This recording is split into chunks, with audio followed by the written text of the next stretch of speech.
Okay, I'll record on this computer. Done. Technology. Great. All right, thanks. All right, so let's all mute ourselves and let's turn it over to Kirsten Lies-Warfield and take it away. Hi, International Trombone Hang. I'm Kirsten Lee Warfield, and I recently retired from the United States Army Band Pershing Zone, where I had the distinction of being the first woman trombonist ever hired by the organization. And for those of you who want to know more about that, I've written about it on my blog. You can just search my name and you will find it. Everything that I'm going to talk to you about today, I learned in my time with the band. A lot of you are in school now, and you certainly learn a lot in school, but I'm here as kind of a ghost of trombonist future to talk about what I learned after school. Now, how many people do warm-ups? That's what most of this International Trombone Hang is all about. Warm-ups are important for a lot of reasons. I'm here to talk about what my warm-up was when I was in school and what it has become now. And I've kind of broken it into like three dichotomies. These are the three: stasis versus flow, practice room versus real life, routine versus music. So when I was in school, my warm-ups were generally based on Remington warm-ups. Most of you know, just nod your head if you've heard of Remington warm-ups. Cool, some, most, good. And it was a lot of long tones, a lot of lip slurs, and they're meant to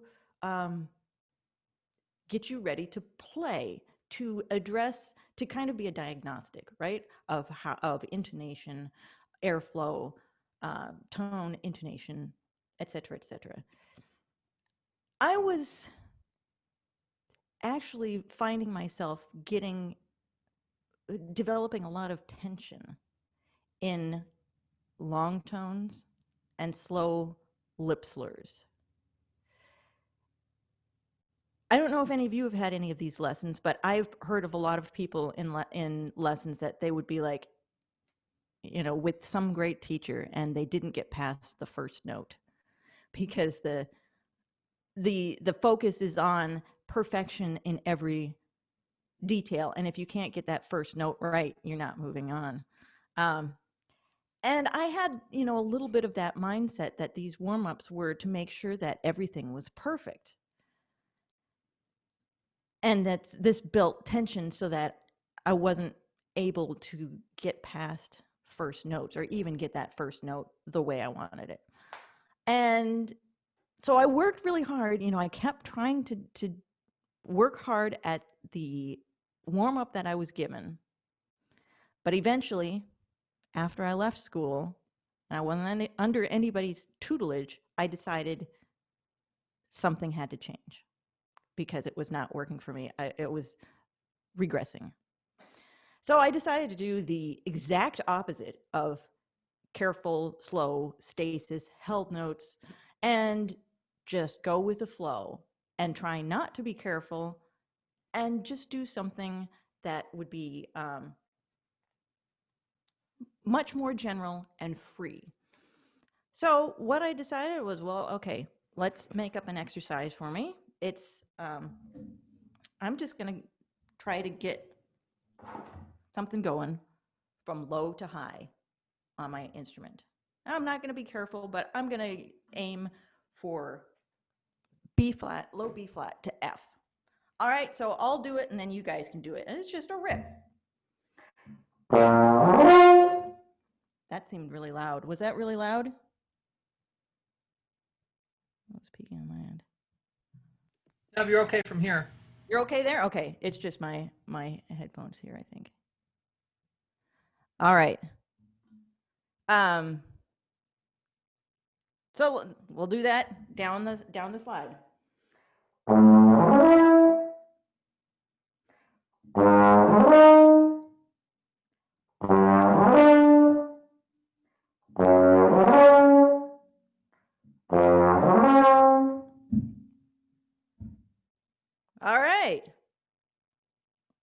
probably missed a few notes in between. We don't care. Maybe you missed the top note. The important thing was that you were just moving air freely. Oh, let's try to go both directions. In fact, we'll do it a couple of times.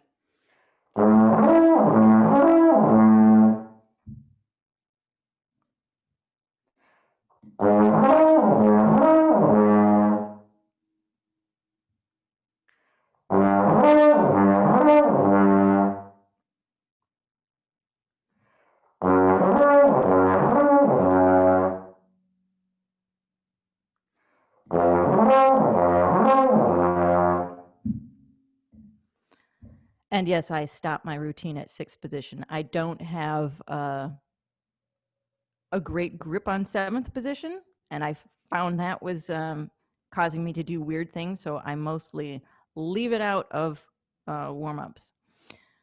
All right, so let's extend that. Let's go up to the high B flat.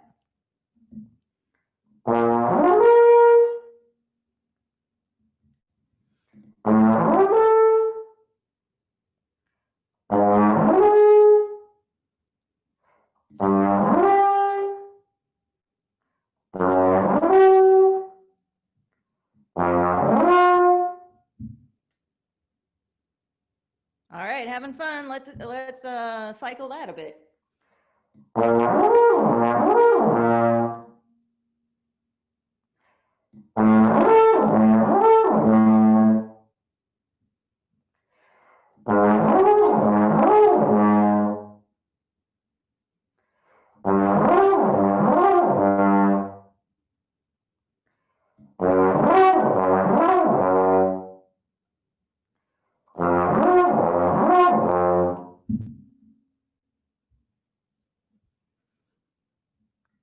All right, so when I think there's been a change in kind of what's normal for warm-ups now.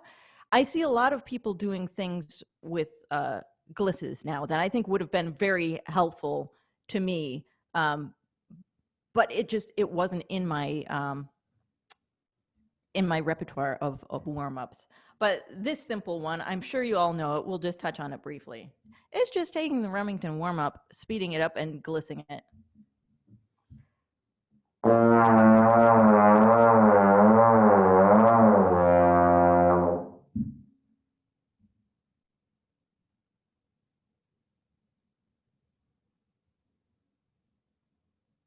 Yeah, it feels good, and you don't have to worry about a lot of start to notes. You're getting the air going and flowing, and you're connecting ranges, right?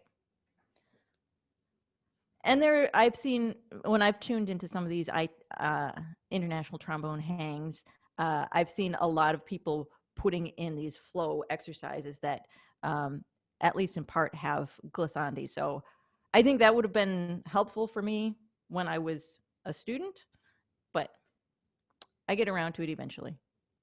All right, so let's move on to this next dichotomy of the practice room versus real life. So how many people like warm up for like 20 minutes or more?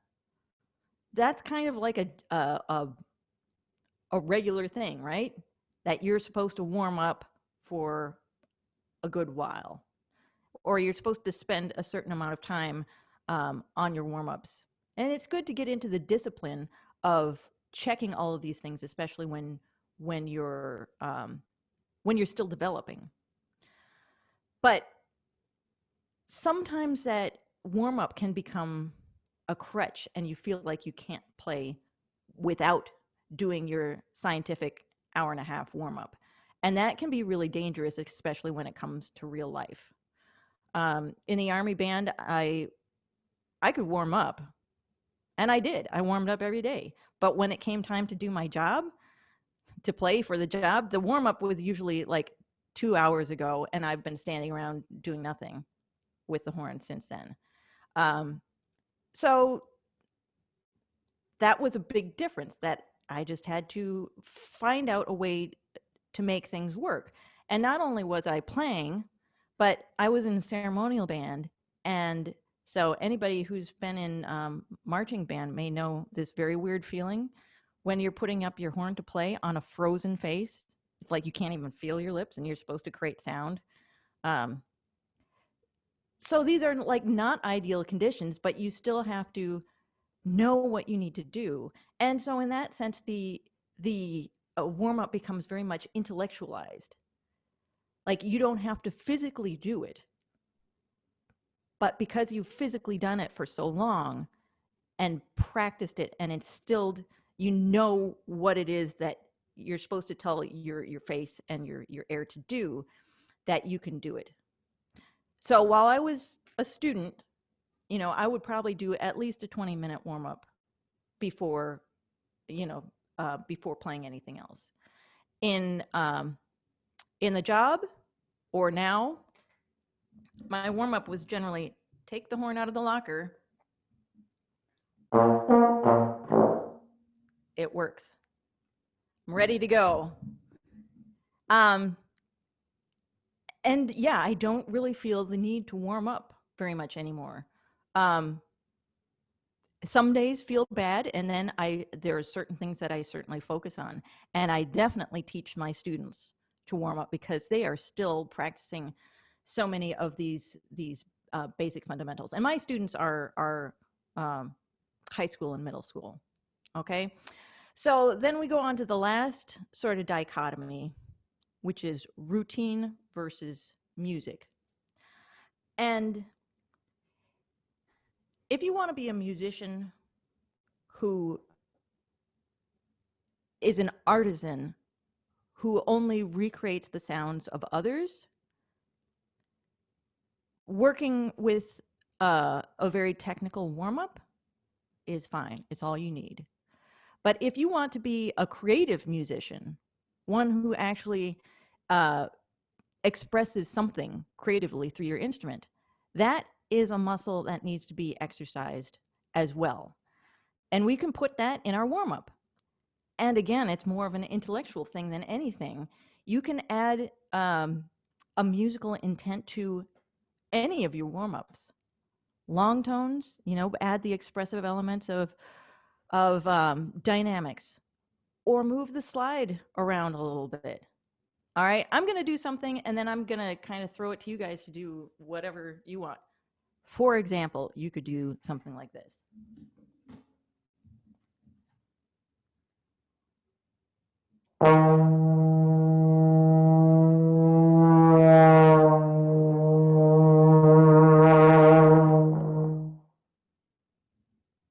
Just for a long tone. Try it.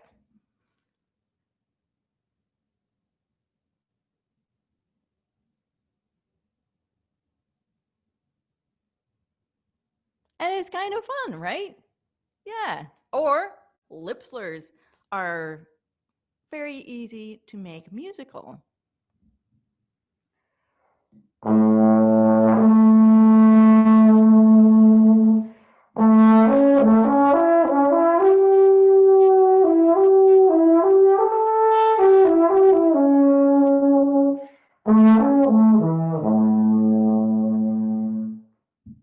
Oh, your turn.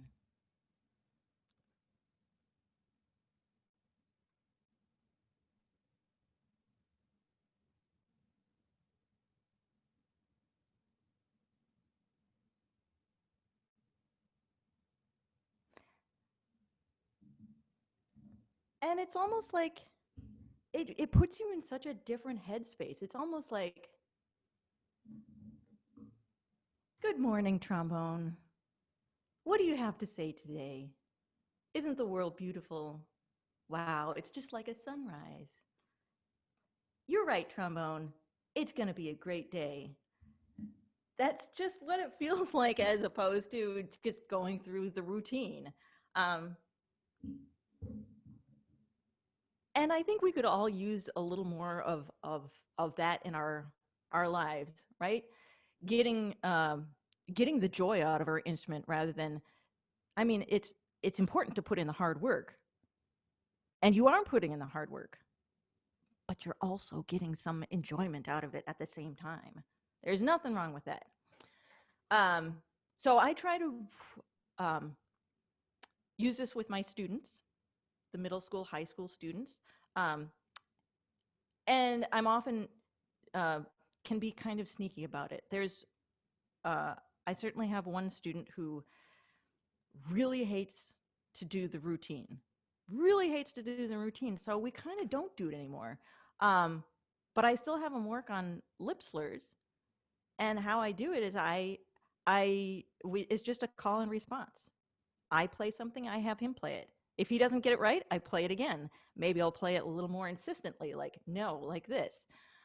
Or slower or faster, just to test him out. And he plays so much more. It's much less infuriating for me.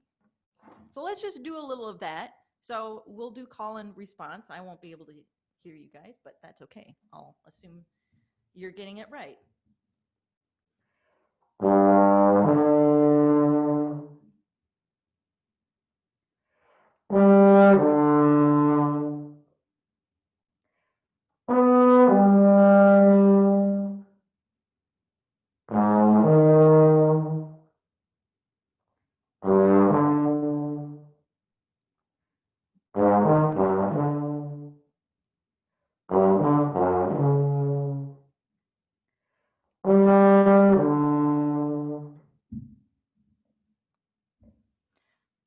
So you might have noticed that would be work on ear training as well, right?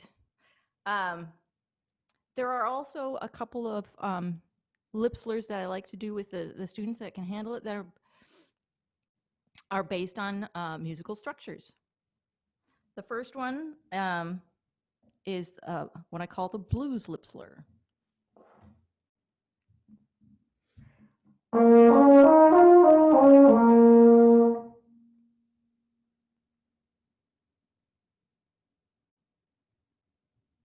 Everybody okay in finding that? Starting on B flat, and it's just 1, 2, 3, 4, 3, 2, 1. Okay, and then we do the same thing, starting on A, 2, 3, 4, 5.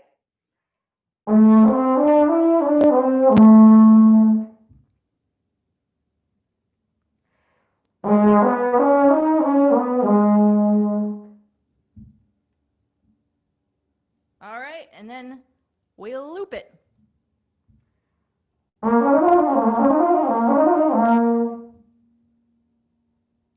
Yeah, I'm not getting all of the notes.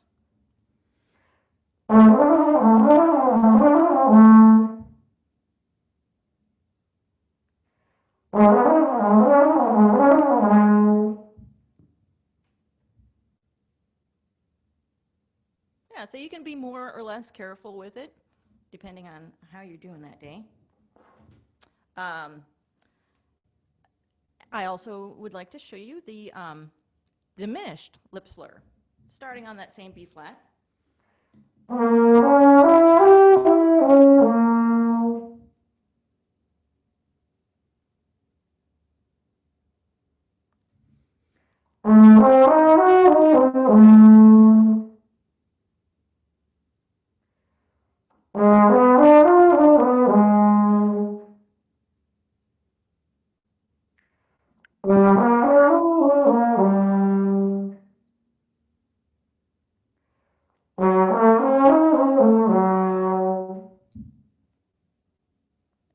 And we loop that.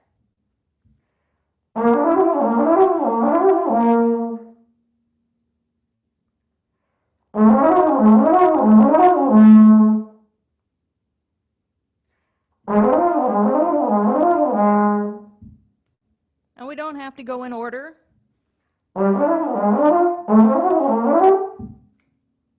Move things around. Anyway, you get the idea. And I think that's about all I wanted to say on the warm-up, and we seem to be right at about 2:30 for me, 1:30 for you. If you guys have any questions about the warm-up while we make this transition, go ahead and why don't you ask them now, if that's okay?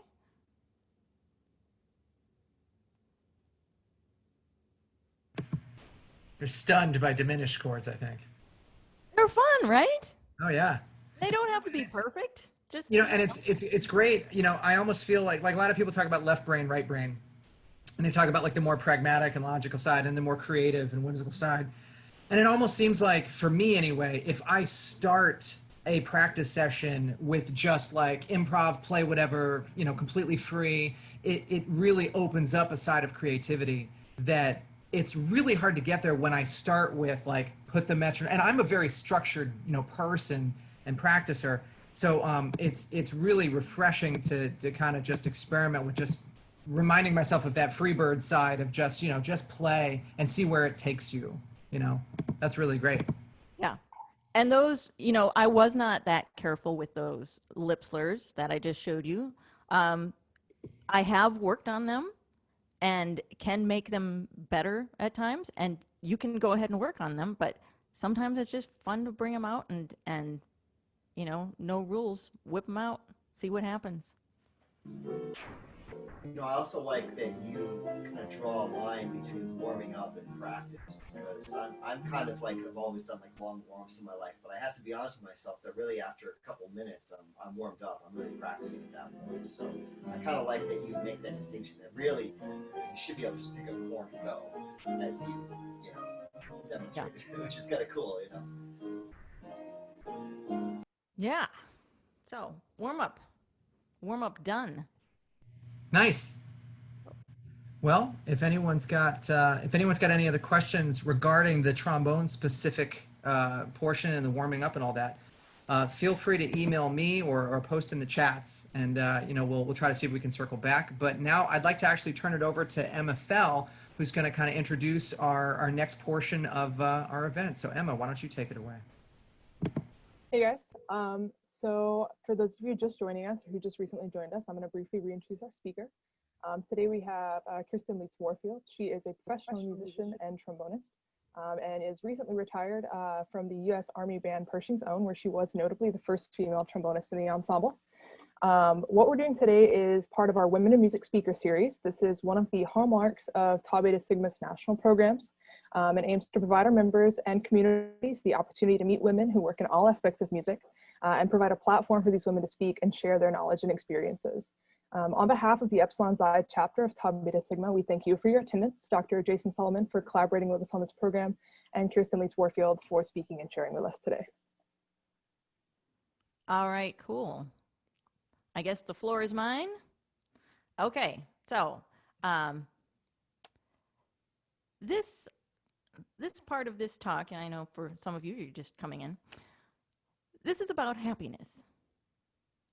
And no, that's not a stupid thing to care about. It was written into the Declaration of Independence, right? We have the right to life, liberty, and the pursuit of happiness. But can we all be happy? Aren't we admonished that we can't please everyone and we should stop trying to make everyone else happy? Well, I believe we can all be happy-ish, with some willingness to work towards a communal goal of happiness.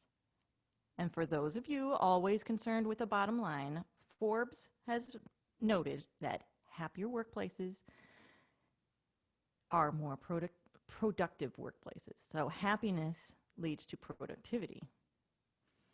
Now, we're extremely social creatures and incredibly adept at understanding where we fit in and where we don't fit in. Social hierarchies form effortlessly, but these social hierarchies are actually quite antithetical to the pursuit of communal happiness. And remember, that means productivity. So what I'm saying is that achieving communal happiness is inherently unnatural for us. So it's going to be hard to achieve, and it will take a lot of work to maintain. And I'm here to talk about this today because I've been hearing a demand for information like this. People are standing up and committing themselves to do the work, but they want guidance. Of course, there are those that don't want to do the work because the system is working great for them and they are enjoying the benefits of systemic racism, sexism, and a whole host of power dynamics that work in their favor. But I have hope speaking about this now? Because I have spoken about it in the past and did not, it was not welcome from those at the higher end of the power spectrum. There was no willingness to give even an inch of power for the greater good. I have hoped to speak about this now because so many of those that want to confront these systemic injustices are the ones who stand to benefit from things staying the same. People who are willing to relinquish a bit of power and privilege for the sake of community, health, and productivity. So, take a look around this virtual room. And where do you fit in? Even though we're sitting here virtually, I think there's probably still some people that we're drawn to that we were like, oh, this is somebody I would probably be sitting next to if I was in the room. Now, there are lots of groups and ways to categorize where you fit in. But in general, if you're part of a group that's less than 30% of the population, your group is unlikely to be heard or very influential. So that's a number that's just good to keep in mind.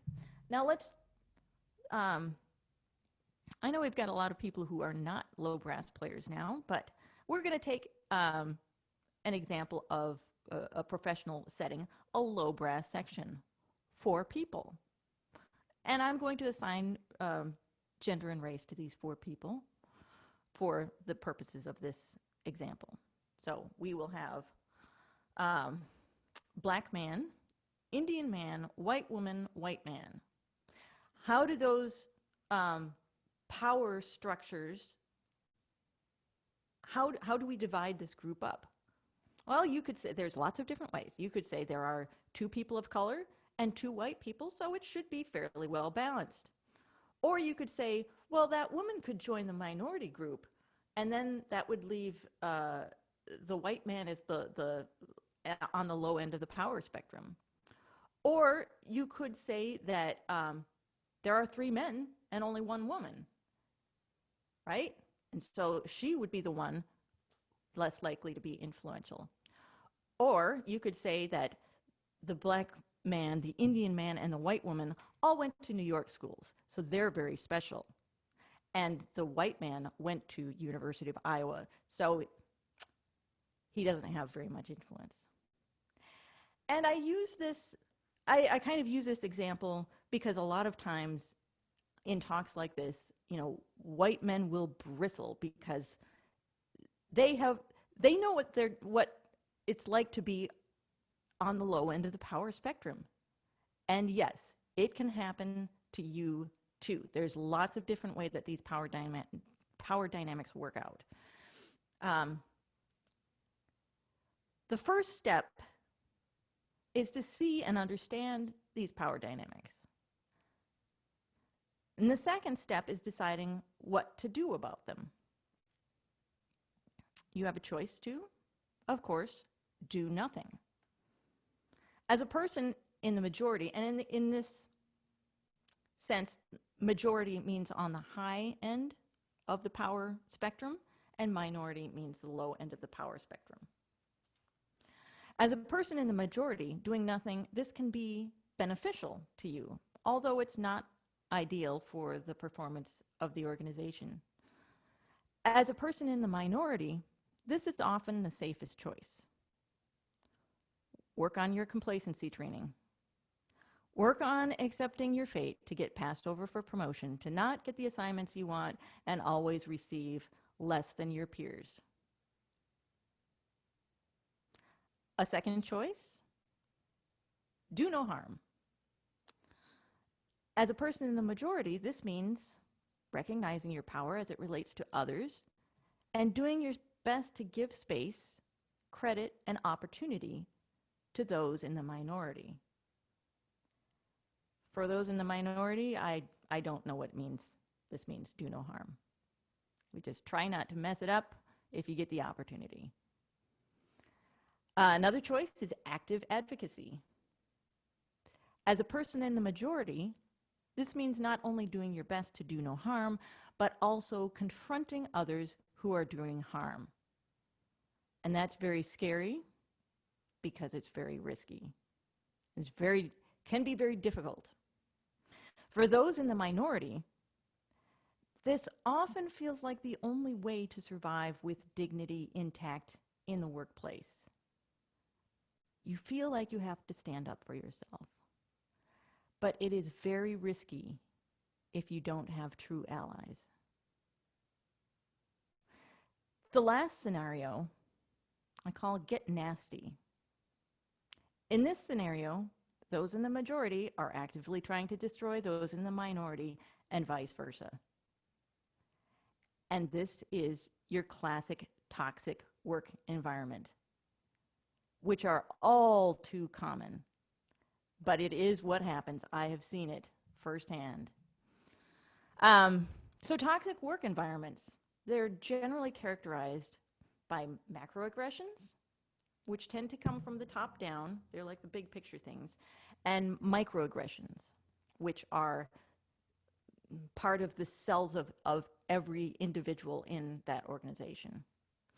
Macroaggressions include things like unequal opportunities in assignments, unequal promotions, unequal pay, and unequal standards of accountability for bad behavior.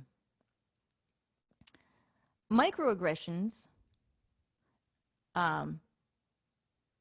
include things like, so these are the things that you should really check your behavior and see if you've been guilty of any of these. I know I have. A microaggression could be assigning somebody a name that they didn't choose themselves, giving them a nickname, the honey, the babe, the sweetie, mispronouncing somebody's name, or never bothering to learn their name. It may seem like a little thing, and I'm sure you've seen things like this, but it really is a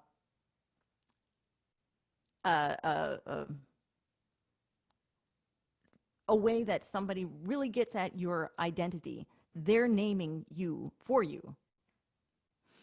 And this next one, I think a lot of people will wonder, is like, how is that aggressive? But it's the compliment. The compliment that I would hear a lot when I was subbing in for a male section member, and they would turn to me and say, wow, you are way better looking than the guy who usually sits here. And it's like, what are you complimenting, really? Would you say that if another guy sat down next to you? You're drawing attention to the fact that I'm different, that I'm a woman sitting next to you. And a lot of men will just say, you look really nice today. And I know they're trying to be nice, but I don't think they're going to tell that to their friend Gabe, you know? So really think about what you're complimenting. If you want to say, hey, we're really glad you're here and you're helping us out, that is great. That is treating me just like you would treat any other person who would come in there. Here's another one that I experienced. Making gender stereotypical assumptions. This is a phone call from a section member. Hey, Kirsten, I'm going to get some guys together to go out on my boat this weekend. Wow, that sounds really great. I'd love to. Yeah, the thing is, we need somebody to watch our kids. Can you do that? I'll pay you. I don't generally like kids that much. Or the U.S. Army Band hosted the trombone workshop every year, and I ran the national solo competition for many years. And every year that I ran it, I would have somebody come in for the competition, come and interact with me, and ask me what I did with the band. And when I told them that I was a trombonist, they would be surprised. And it's still dumbfounding to me. Why would I be running the solo competition, the national trombone solo competition, and not be a trombonist? I don't know. Another example of a microaggression is space invasion, right? So when we would travel to a job site, we would often be packed on a bus. And there were many guys, well, I wouldn't say many, there were a few guys that would be typical to stand in the aisle with their rear end right in my face while they lean over and talk to somebody else on the other side. And, you know, a lot of people would just be like, oh, that's just that guy. You know, he's not good with space. But it's general. It was in that scenario, women never did it. And the men were far outnumbered the women. And so I think it was something that men knew that they could get away with. And I also don't need any assistance when I'm passing you in the hallway. Anybody get that? Where somebody helps you by them with a hand on the lower back? So those are microaggressions that often are found in these toxic work environments. Other common ones are talking over, interrupting. Common one also, a misattribution of positive credit. You know, you come up with an idea, it's dismissed. Later on, somebody else comes up with that idea and, hey, Jill, that's a great idea. Never heard of it before. And this last one is one that I am incredibly guilty of. I was so complicit. And it's jokes at others' expense. I thought they were so funny when somebody made fun of the way somebody else talked, the way somebody else did things, the way somebody else didn't understand, you know, couldn't understand what it was that we were doing. But they're not meant to be funny. But by the time I figured out that they were really manipulative power grabs, it was too late and the joke was on me. So watch out for that, because it is very, very sneaky, and try to shut it down, or at least, you know, don't laugh, because they're looking for a good audience, and just don't give it to them. So these are kind of the don't do this. What can you do to make a positive impact in your work or your school environment? The first thing I would say would be to erase assumptions, because your experiences are not universal. An example I'll give here is that I love dogs. And if there's a dog in the workplace and it comes up to me, I'm going to be so excited and happy. But I know some people who, if they see the dog in the workplace and the dog is coming up to them, they're going to be in fear, in great deal of fear. And I think, you know, this is something that we can all recognize. I think we all know the people who are afraid of dogs, cats, whatever. Things that we love, they are afraid of. Learn the language that others use to describe themselves. I talked about the nicknames before. Pronouns have become a thing, may continue to be a thing. It's a basic form of respect, of addressing someone with the identity that they themselves choose. Seek out those who are different than you.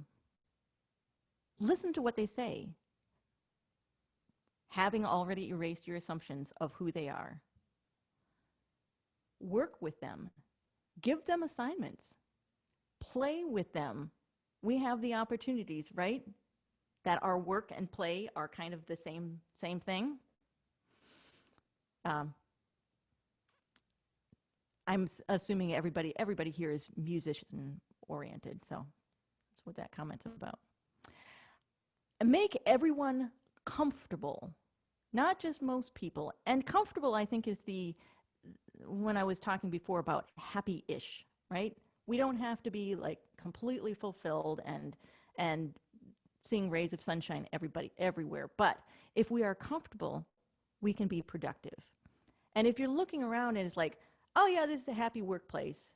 I mean, there's that one person, but nobody likes Eric. I don't know what his problem is. With time, Eric's going to become a problem for everyone. And that's going to make the whole group unhappy. So it is really important to make everyone comfortable. Listen to Eric, see what his grievances are, and see if you can address them, or at least hear them out. Again, back to the dogs. I've shared my home with numerous dogs over the years, and this has been crucial. Reward productive behavior, discourage non-productive behavior. Now, we're not going to be going around with a little bag of treats for our colleagues or a clicker, but think about how you're interacting with people and whether you're rewarding good behavior or rewarding bad behavior. If somebody does something for you, gets right back to you on an email, you can say, wow, I really appreciate this feedback. Thank you. Just giving an appreciative pat on the back, maybe not physical touching, but, and on the other hand, if somebody's, well, maybe like the example of the joke, right? The joke at somebody's other expense. Don't reward that with a laugh. Just don't do it. You don't necessarily have to look to punish them, but you don't want to. I think it would be really helpful to just not reward it. Think about the positive, the behaviors you're rewarding, and if that's what you want to see more of or not. And if you're lucky enough to be on the high end of the power spectrum in the workplace you're in, and you see someone else who is being negatively impacted, you want to speak up for them. Ask that person first if they want you to advocate for them. Because, again, your assumption may be that it's up to you, but that person may not want you to be their hero. Erasing that assumption. For us musicians, here's a very specific one. Don't talk about musical characteristics in gender-related terms. It happens a lot. Find other words. Just do it. God, I'm such a fun spoiler. So I'm asking you to speak up if someone is not being professional or respectful. But on the other hand, if you're going to do that, you need to be prepared for the consequences of threatening the established norms and power structures. You may think you're simply asking for something easy, like, please don't flick his balls anymore, at least not in public and not in front of me. But this turns out to be a major threat to the status quo. And with that, I'm actually going to open it up for questions, comments. I know this can be really incendiary material. So, let's try to keep it respectful, of course. But if anybody wants to chime in with experiences they've had or things that I've missed or maybe mischaracterized, if anybody's got anything. I see Emma. Hey, your comment about the gender terms in music conversation, can you expand on that and maybe provide an example or two?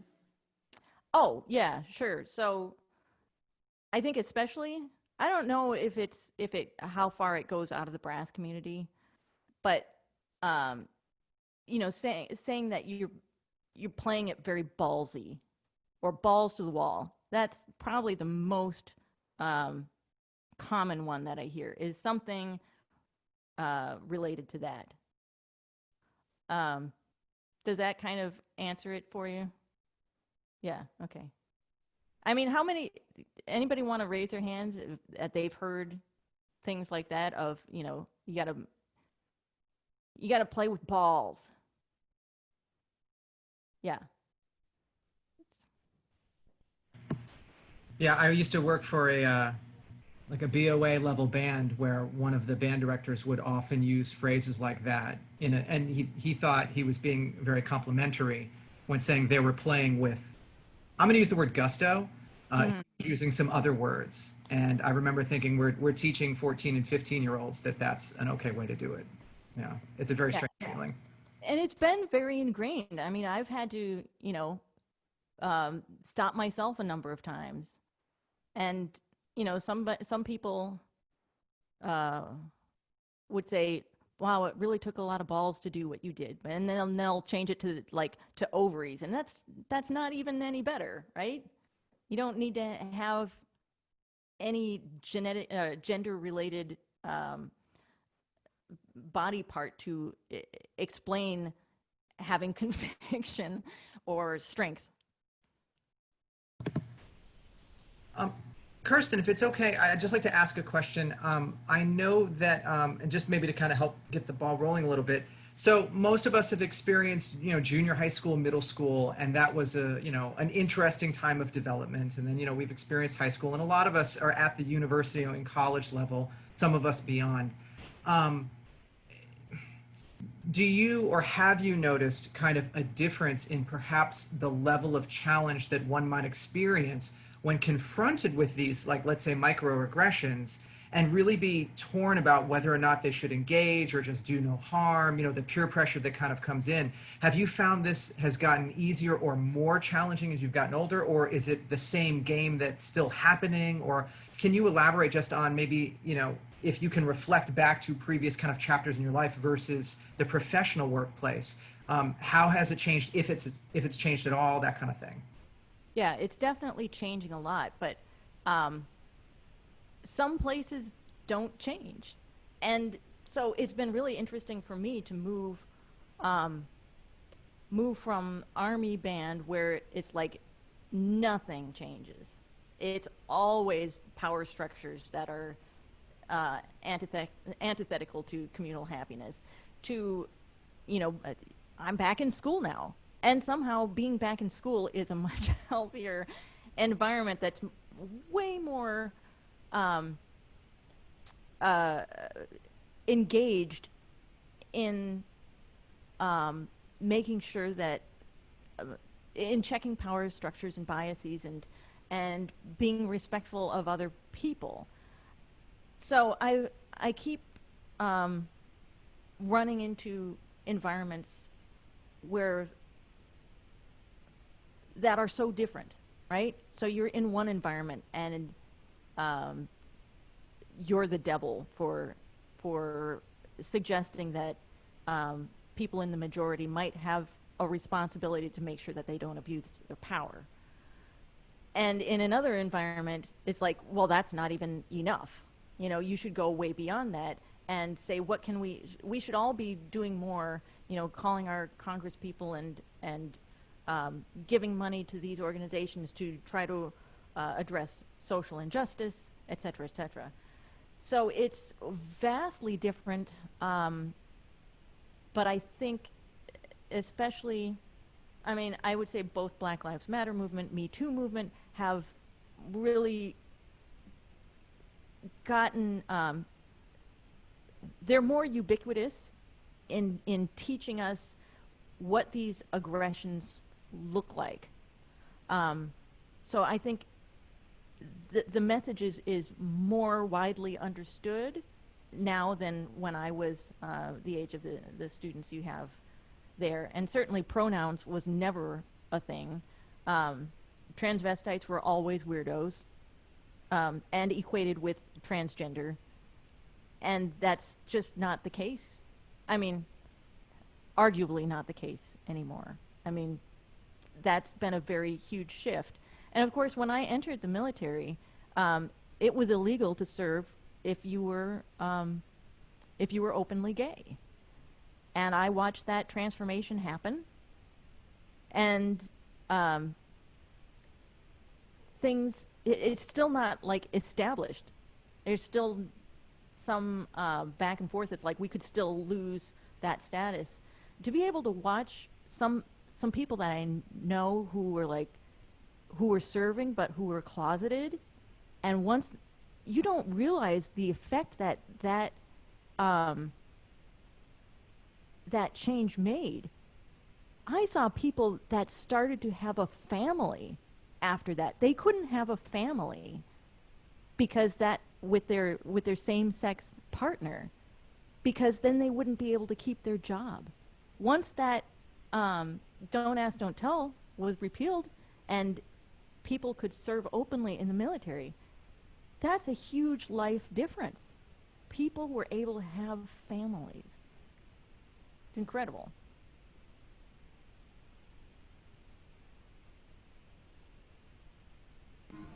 I've got a question, actually. Yeah, David. And please don't mind the piano next to my wife learning Castor, which is really I hard recognize piano it part. for sure.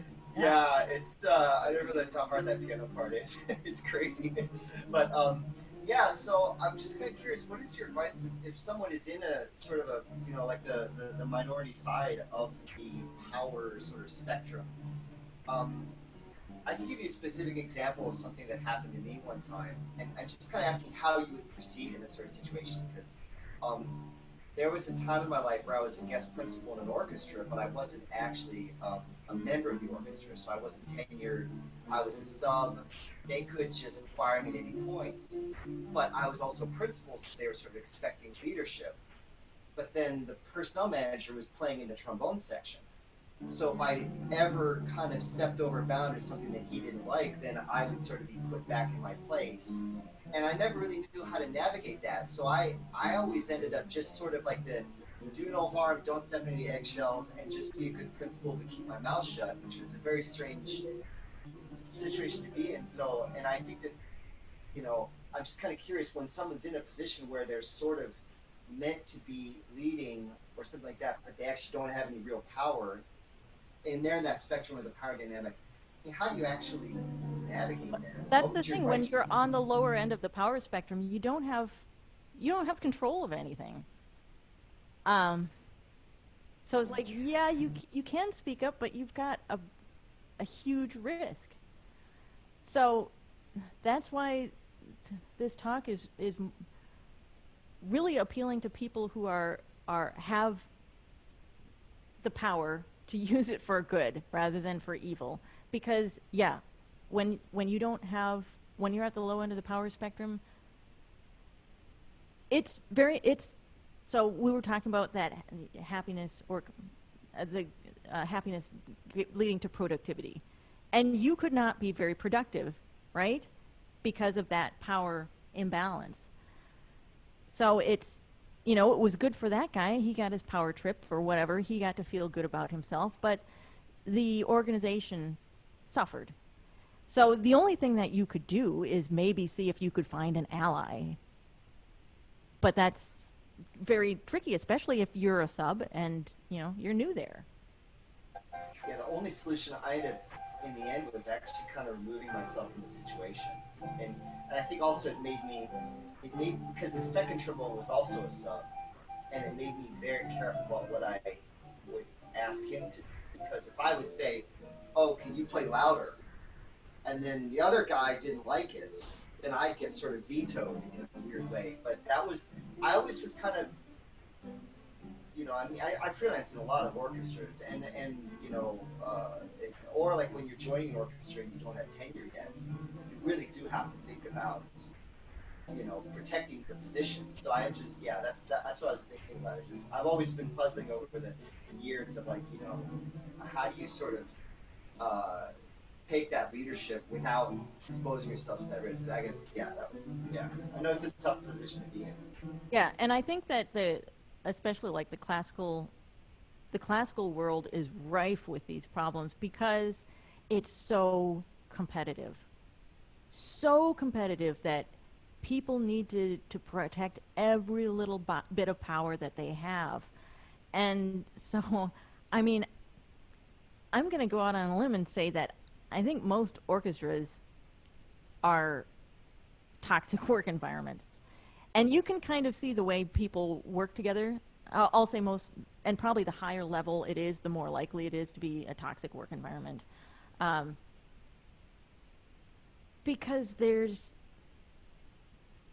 it's that those types of personalities who are so competitive and so high level that they've worked so hard to get where they are that they certainly they don't want to put themselves out there for somebody else. Because I mean, I have been in environments where you don't even show up to a performance of a colleague because you don't want to be legitimizing them, because you're better than them. And if you're better than them, then you don't need to show up to hear what they're doing. What they're doing is not important. What I'm doing is important. So, yeah, I think that the classical music world especially can be, have a big problem with this. And I think we could, it's a big ask, but I think we could do better, but it takes a lot of work. Yeah, I see Adriana.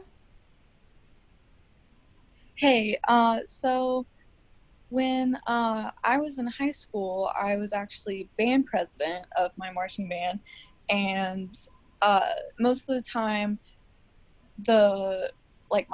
my peers and the people that I were supposed to be leading, they wouldn't listen to me when I would try to be, like nice and genuine and productive in my own way. And so sometimes I had to come across, I had to be, assertive, and I had to, be a little more rough with them because they wouldn't listen to me when I was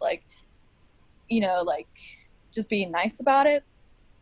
But me and my friend was drum major at the time, and she had to do the same thing. And eventually my band director pulled us to the side and was like, I know you think you can do this because you're women and you think that you can be bossy and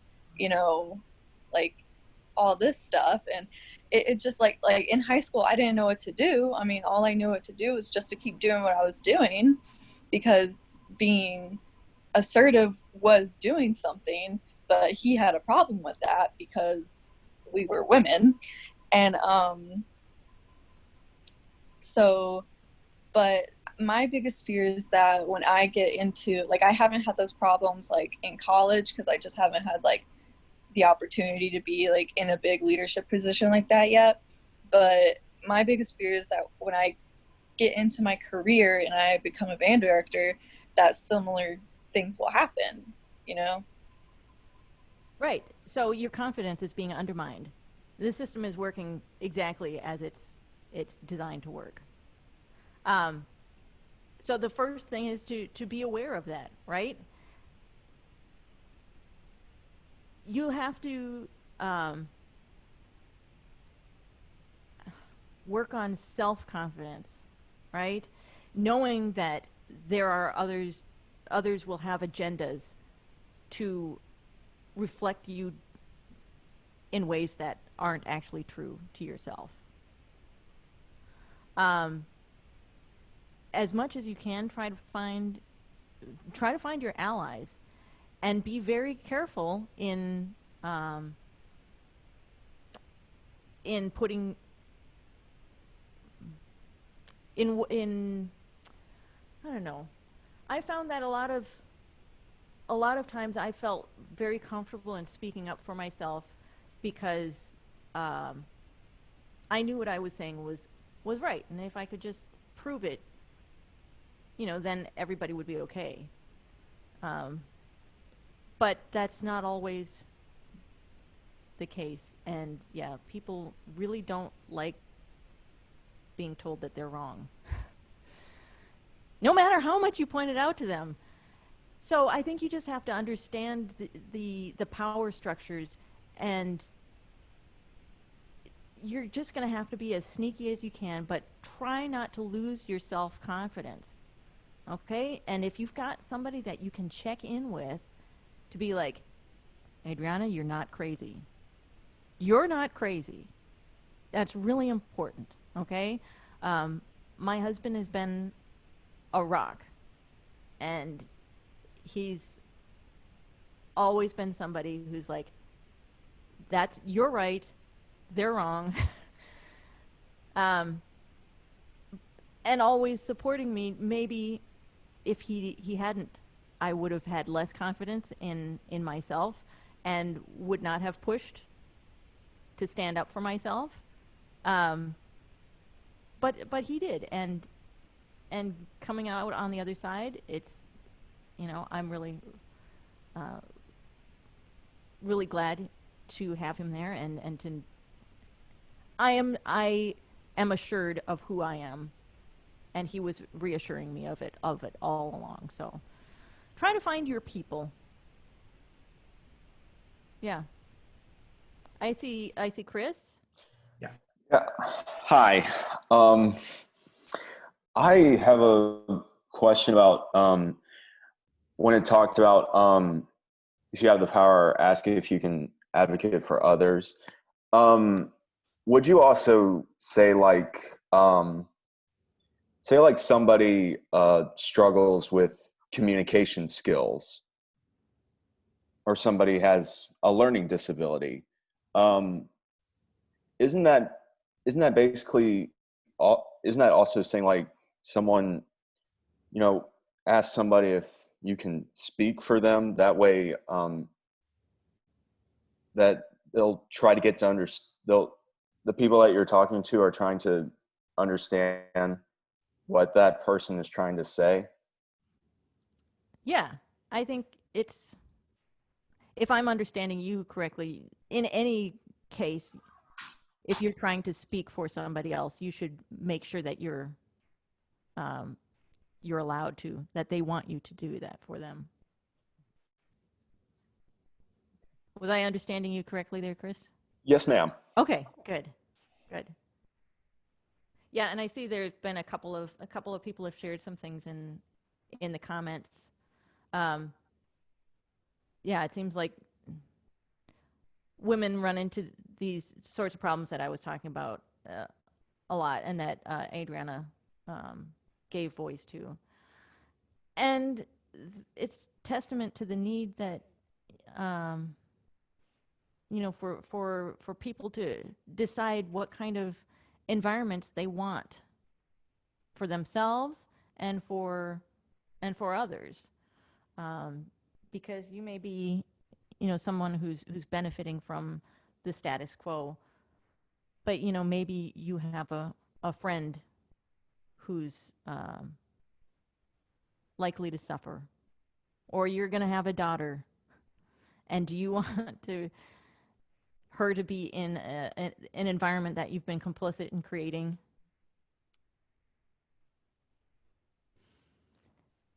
Let's see. Anybody else have something they want to share? I'm not having anybody like push back mention. I know it's probably not a really comfortable thing to do, but I'm really glad, David, that you shared your story, because it's like, yeah, it's not all gender and race based. These power dynamics are and toxic work environments transcend boundaries of gender and race. Gender and race are really easy things to focus on, and they are also really prevalent, and it's just, and very hard to undo. Yeah, because I would say you, David, as a white man playing the trombone, could move to a different orchestra and probably not have that problem. Whereas me as a white woman moving into another low brass section, I'm probably going to more likely encounter similar sorts of problems most places I go. Yeah, I mean, the biases are definitely systemic across the industry. So that, yeah. Yeah, so we've got work to do, and, yeah. you know, we can do it. We can make things better. Good. You know, one thing I remember, I was reading an article during the Obama administration. There were several key members of various support staff in the White House that were females, and there was an article about how they would often be cognizant of perhaps some power dynamics or some power struggles, usually subconscious or unconscious or subtle microaggressions that they might notice in terms of people getting opportunities to speak, or people presenting ideas and then somebody else saying the same exact thing, and then essentially they're getting credit for, you know, having said that idea. And there was a technique that they referred to that was called amplifying. So like, let's say there's somebody who's in a minority power, you know, situation, who wants to make a contribution to the group, and it seems to go unnoticed because they're not in more of a powerful position. If somebody else then were to say, oh yeah, like so-and-so just said, or oh yeah, that's very similar to what so-and-so said. And if you have those kind of supportive allies that don't need to pull out the torches and pitchforks, but instead just are subtly kind of bringing the attention back to and the support back to, you know, people who maybe present, and just as an example, presented the idea or had a suggestion or had an opinion on something, just by kind of amplifying that first person's idea, particularly if it's ignored. And in the actual article, the scenario would be something like, woman presented idea, man presented an idea, obviously ignoring the woman's idea. Another woman who realizes the power dynamic is going on would then amplify what the first person said to say, yeah, I really like that idea, and just kind of bringing it back. And sometimes it would take 2 or 3 or 4 people kind of chiming in, you know, to bring the attention back to where, you know, to the first person. But I think, you know, when thinking about how to be an ally, I think that there are, if you're mindful, I think there are ways to be quite subtle about it and be highly effective about it. And as a white male who is swimming in a world of privilege, I'm going to mute myself again because I don't want to talk too much here. But I did remember that article was a really, I thought, very poignant and very helpful for me. So I'll try to find it, and maybe I can, you know, post it or something like that. That would be great. That is a really good, solid example of things that we can do, you know, members of the majority or the minority, that is subtle and will not be too threatening, but still hopefully effective. So thank you so much for bringing that up, because I remember hearing that advice as well, but I did not put it in my presentation. So, very good. That's the article from the Washington Post. You are fast. Yeah. Really fast. Lots of internet-y time here, but. Well, I know we probably have to get wrapping up. I know there's a lot of people that are going to transition to other classes and other things. And I just think it's so wonderful that you've been able to share some time and some insight. And I really appreciate a lot of people even chiming in on the chat and just starting conversations. These conversations are always a starting point, you know, and they're always just so valuable to us. Emma, if there's anything that you would like to say as we wrap up here on the Women in Music Talk, but just thank you so much for helping make this all happen. Yeah, thanks. And so if anyone, you know, Dave, Teo, anything from the trombone hang side, or? No, thank you for being here. If you haven't liked the Facebook page yet, go ahead and do it. There's always more stuff coming out there. We have more hangs coming up, and a lot of announcements coming from there. Yeah, keep coming back. Thank you so much for being here. We want to just try to keep sharing as much information from as wide a variety of sources as we possibly can. So thank you. Yeah, great seeing your smiling faces. Thank you so much, Kirsten. Really appreciate the time. All right, thanks. It was Awesome. a pleasure. Thank you. All right, thanks everybody for tuning in. We'll catch you later.